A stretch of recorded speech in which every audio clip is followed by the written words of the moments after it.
I'm Sarah Schnelly. I am a recently board certified teacher in literacy, which is very exciting. I am a reading teacher here at Sullivan, and I also do math intervention here at the elementary, and I work with kids in K-5 all the way up through 5th grade.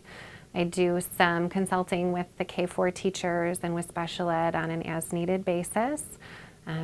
I've gone to some Montessori schools to teach the families there about how to work with their kids on early reading development, and I've been a master teacher at Cardinal Stritch University with kids as they develop their reading skills and after-school tutoring. All of us, I think everyone is passionate about raising readers, and everybody agrees that reading is an important thing, but there's a lot of misconceptions about what parents need to be doing at home and what they can do at home. I think if we cleared up some of those misconceptions, we might make it seem like the reading that parents do with their kids at home is a little more attainable, and so when they come to us, the literacy development that has already been happening at home needs to continue when we get here instead of having to kind of work backwards and fill in those gaps. So one of the things that we really need to understand, and I think parents need to understand, is why reading at home is so important, and when we share those benefits, I think it really helps. So one of the big things is that why read? Because reading does so many things for us. It improves cognitive skills, it improves memory, it improves empathy. It's a great way to help kids that are having trouble with social stories actually be able to function better in the social world. One of the big things that we know is that when someone is engrossed in a book, the reading that they're doing actually causes their brain to look the same as if they were actually doing that skill. So if they're reading about soccer, their brain looks as though they were playing soccer. So it's a wonderful way for kids to experience what someone else would be feeling or what their life would be like. And also because it reduces stress, and we know that in the world that we live in, that's so important. It facilitates healthy sleep.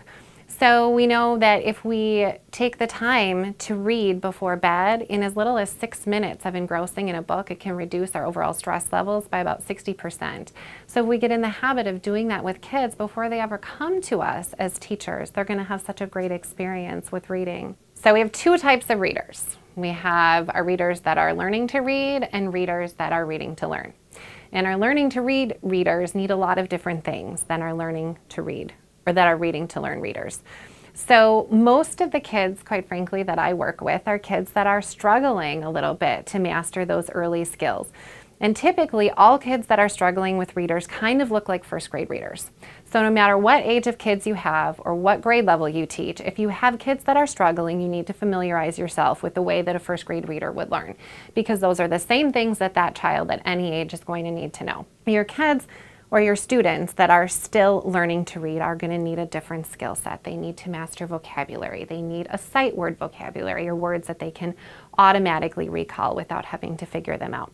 They need to be able to decode or sound out words. They need to be able to use context clues and meaning and all of those things together.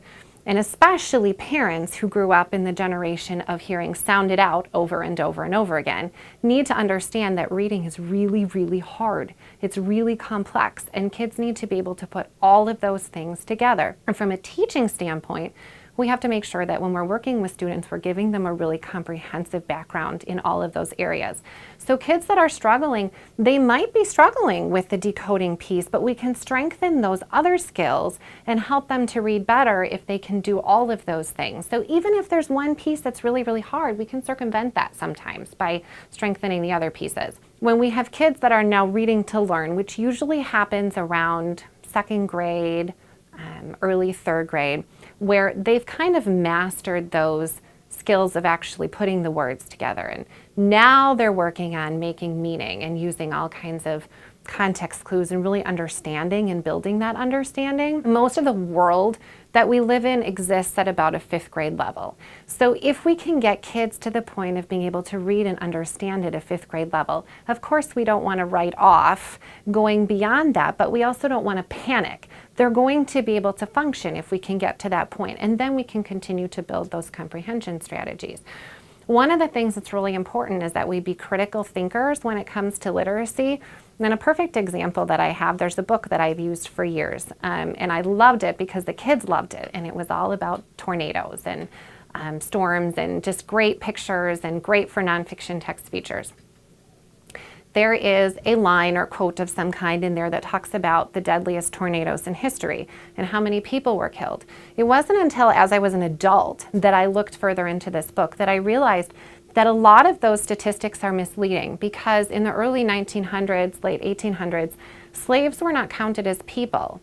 And so when they documented the number of people that were killed in these situations, they didn't actually count the number of slaves that were killed. So when I've been teaching this book and talking to the kids about which tornadoes were the most deadly or which hurricanes or whatever, I've been misleading them down the wrong path, because even I as a reading teacher have not been as critical of what the literacy says right in front of us. Another example of really being critical thinkers with older kids is that sometimes when we look at math story problems, we have to think about the values that those impart on our kids.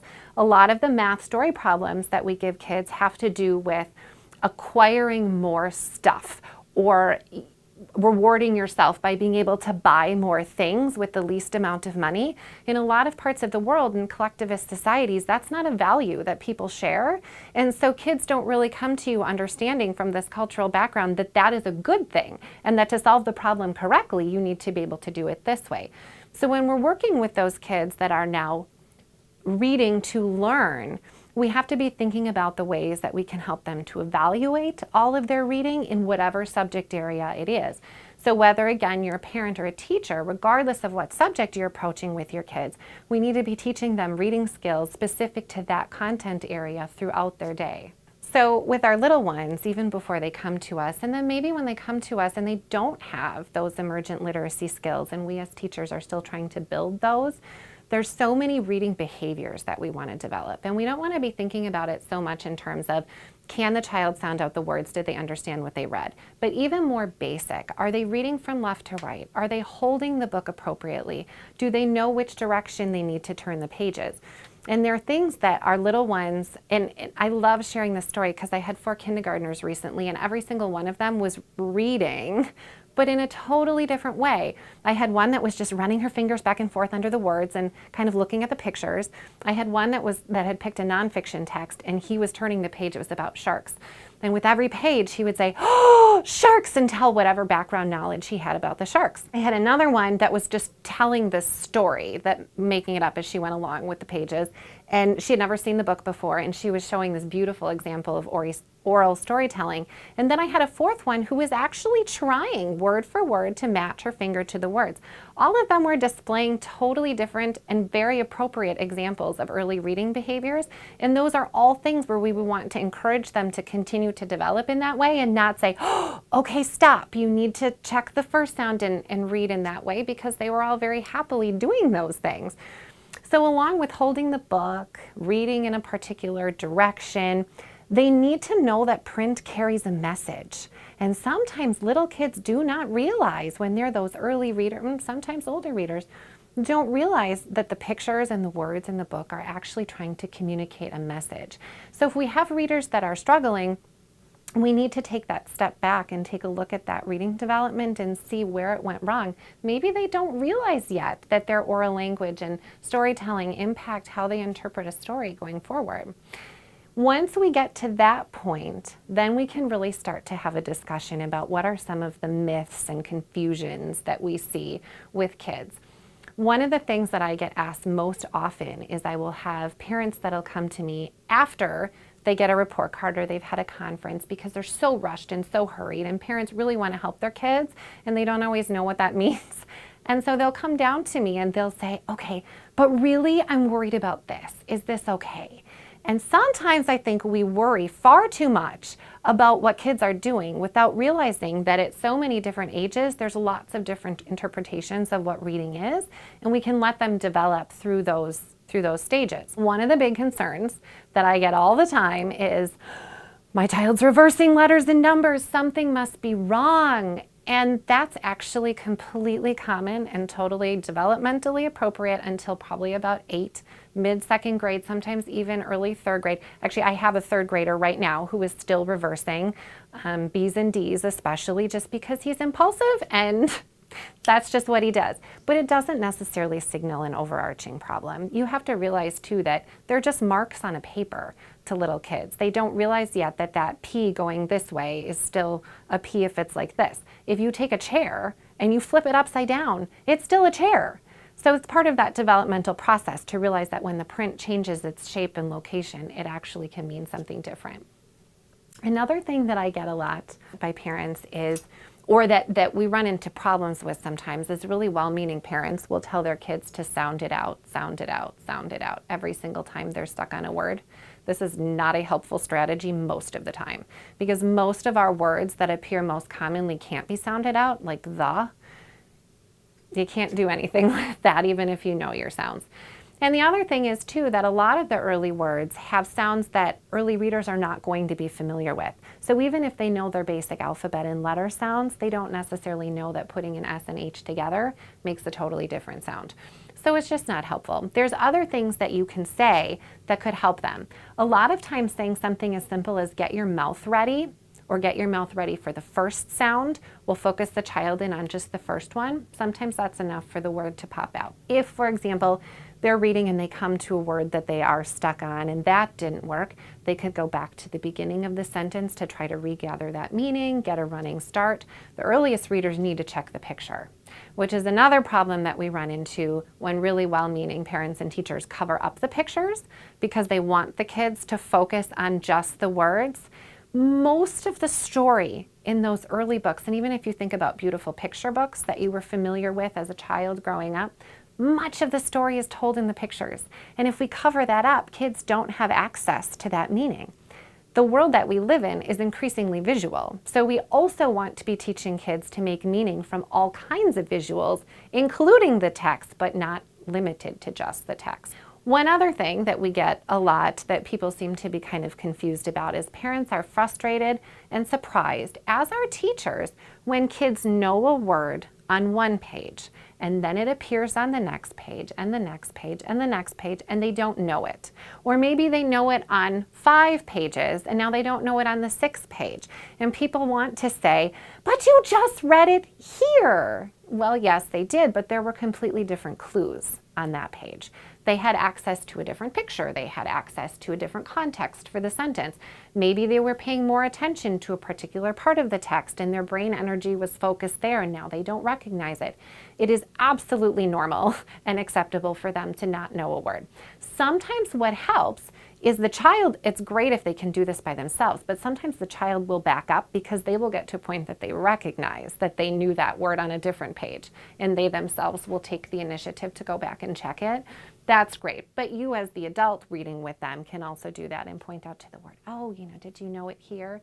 And that might help them on the next page. And sometimes too, I think it surprises us in general that kids want to return to books over and over and over and over.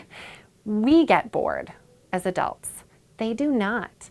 And if they have memorized that text, that is beautiful. That is absolutely appropriate, especially when they have it memorized before they're actually matching the print. That's how they learn to tell the story, and that's how they begin to match the words. But it really is a beautiful thing if a kid gets to the point that there's very little reading work to be done and they've memorized the text. That's good. That's what we want. We also have concerns sometimes about kids that are reading things that appear to be too easy, going along with having memorized the text. That's a good thing. We want about 80% of what kids read to be easy, and only about 20% of the material that they read to be instructional. We don't want them to read anything that's frustrating for them at an independent level.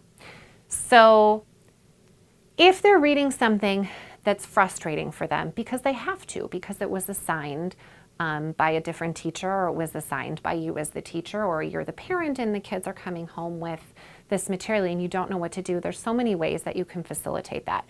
You can read a page, they can read a page. You can read a sentence, they can read a sentence. Sometimes it helps just to read the text to the child and then you just be quiet for the words that you know that they know, and typically they will fill it in. If you get them started and you choral read, you'll say, okay, I'm going to start here and you read with me. They'll read with you and then you just slowly fade out, and oftentimes they will keep going for a little bit if the text isn't just too difficult. You can do all of the reading for them and just ask them questions about it or have them take a look at the pictures.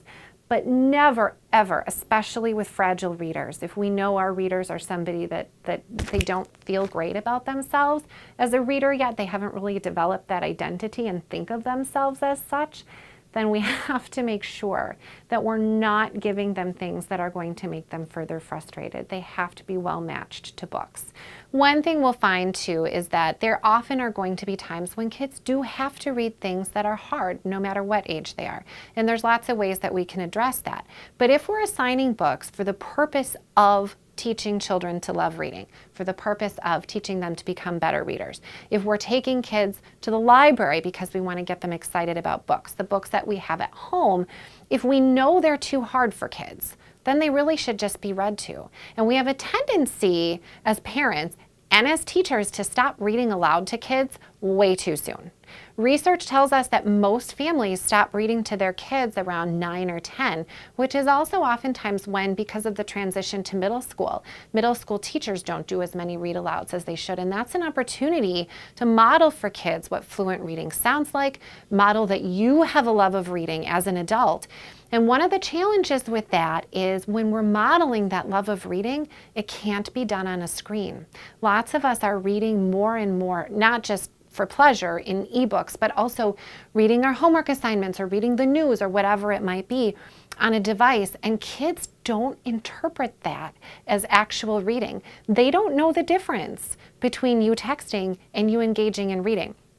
So we have to be deliberate about taking the time to actually show kids that yes, we do pick up a magazine, we do pick up an actual book and hold it, because that is how they see what reading looks like. When we as teachers do that for them, it's this gift. When we're working with kids at home or outside of school or whatever for the purpose of doing that instructional reading that I mentioned, that's a point at which we want to make sure that that 80% that they're doing that's easy. And what I mean by easy is that about 95% or more of the words should be able to be read fluently, accurately, and correctly. And they should understand about 80% or more of what they've read. So a comprehension also has to include something beyond just the very literal facts on the page. So what day did they go to the store? What color were they wearing? Things like that. To eventually we get to the point with older readers where we're asking things about, why did the author write this text? What biases might the author have put forward in this text, so that we're really thinking critically about it. If we're ever going to get there, as I mentioned, building this identity with kids and readers, we have to allow them to have success with those easier books. That 20% that I mentioned that might be an instructional level text would be where about 90 to 95% of the words can be read fluently, accurately, without having to really stumble over them and think real hard about them. And also then at least 70% or more of the story should be able to be understood deeply, retold, summarized, be able to think about how the characters changed from beginning to end. All of those things come into that comprehension piece. We do often have kids that struggle with comprehension, and yet they can retell the story beautifully, but they can't think deeply about it, and that's the kind of reading that we need to develop. Even if they can read instructionally or independently, but it's painfully slow, we also have to work on that. We can't have kids going home reading difficult text and not sounding like readers. Sometimes it helps just to record them so that they can hear themselves and realize we don't want to put them on the spot, but we want them to know this is what you sound like, and does that sound the way that real reading should. Knowing the student well, knowing your child well, you can make those decisions obviously about what is going to sound best to them. I mean, you don't want to put them on the spot and embarrass them, of course, but we do want them to get to a point where they can pick up a book and feel like, I can read this. This is possible for me. Oftentimes we have kids that will come in and say, I can't read this because I'm not a level L or J or 4, whatever the leveling system is that they've been taught to use in the school, that's sad. We don't pick books as adults based on what our reading level is. We pick books based on what our interest level is. And sometimes they're too easy and sometimes they're too hard and we have to wade through them. But teaching kids how to choose a book that is appropriate is as much a skill as matching them to a book so that they can practice. So that's something that we tend to overlook, but we should also do that. Sometimes I completely miss. I pick out books for kids and I think based on their background knowledge and their interest, they're going to be able to read this, and I'm totally wrong. And then it is okay to completely scrap it. You as the teacher say, oh, never mind, this was not a good fit, this wasn't a good choice, I'm just going to read this to you. Or as the parent, you've checked out some books from the library, you bring them home, you thought your kid was going to be able to read them, never mind, now that's our read aloud every night. So hopefully we can fit those things in together between the teachers and the parents to try to develop that reading in a way that makes kids feel good about themselves and see themselves as readers and not as a level or a number. One thing that we also want to be cautious of when we're trying to develop that identity in our readers and not completely shut them down is to not correct them on every single word. We really shouldn't have to correct them at all. You'll get kids who kind of appeal for help. They read 1 or 2 words and then they look at you, then they read 1 or 2 words and then they look at you, and that's not developing independent readers. And nobody feels good if every single time they say something, someone jumps in and tells them what it's supposed to say. So either that means they're reading something that's not a good fit and it's just simply too hard, or as the adult or teacher in the room, we need to take a step back and trust that our kids have the skills and the strategies to be able to figure out what it is that they don't know. Let approximations go. If they say house for home, it makes sense, it's close, it matches the letter, it matches the picture, it matches the first letter, let it go and let them keep going. But if they are saying things that make no sense, that's where you want to jump in, because reading is not about saying words on a page. It's about making a meaning. It's about gathering all of that meaning together and getting a message from the story. And if they're saying things that don't sound right and make no sense at all, that's where we want to jump in and stop them. But otherwise, if they're close, especially if they're matching, if they have their finger out and they're saying one word for every single word on the page, let it go. As far as the finger use goes, we're going to transition away from that most of the time by the time kids are in first grade. On occasion, we'll have kids who are just so struggling with attention and so struggling to keep themselves focused on the page that they really do need that finger. And of course, that's where, just depending on what you know about the kid and what's best for them, you'll keep going as needed. But that finger, after a while, it slows us down. So if they're still going point, point, point, after a while, we have to get them to put that finger away and not get stuck in that habit and know that they can just get it out if they come to a tricky part. So at any age, if you start to lose your place or wait, something doesn't make sense, didn't sound right, that's when we get our finger out to focus back in. But by the time, if it's a typically developing reader, we're probably going to kind of step back with that finger and take it away. One thing that we tend to transition away from too early too with kids is picture books.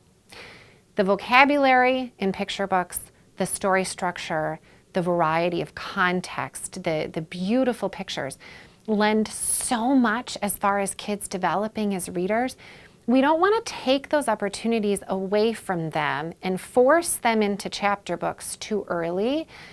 That's a rite of passage for kids, and they will sort of pretend read chapter books because they get to this point around first grade, if not second grade for sure, where they feel like they have to be in chapter books because their friends are reading chapter books.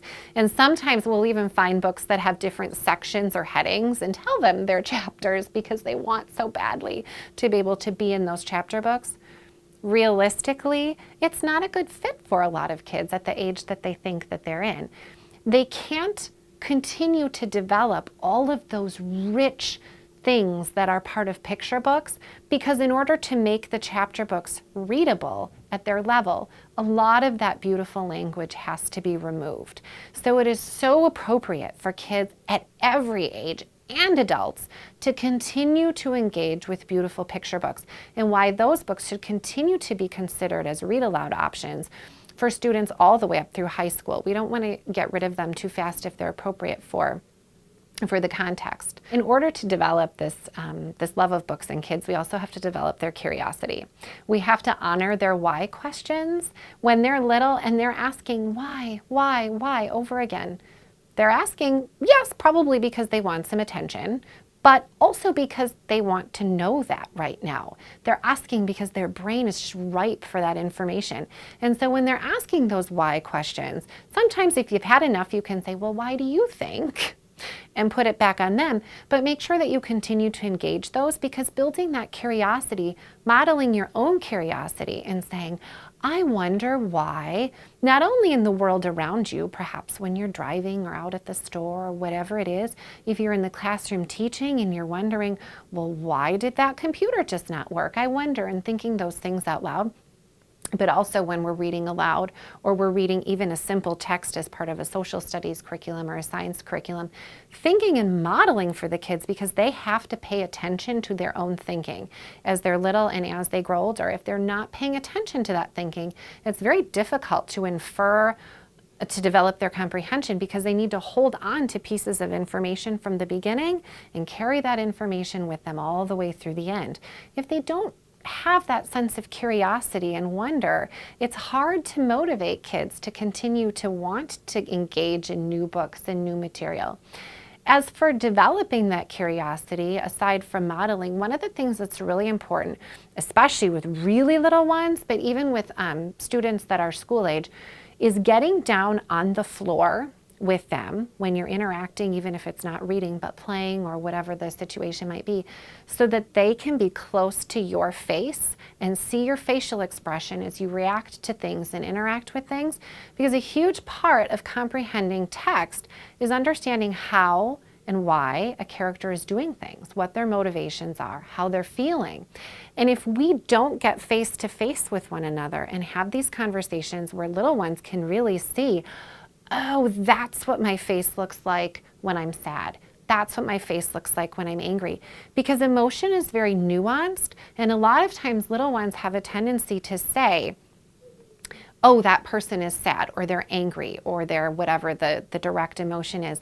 And there's a lot of gray areas, and understanding and interpreting those gray areas really help us think deeply about how characters are changing in literature.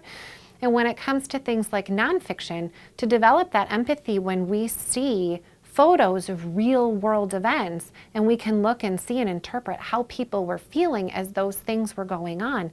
If we don't have experience actually looking at each other instead of just looking at a screen, we're not going to be able to correctly interpret the situation.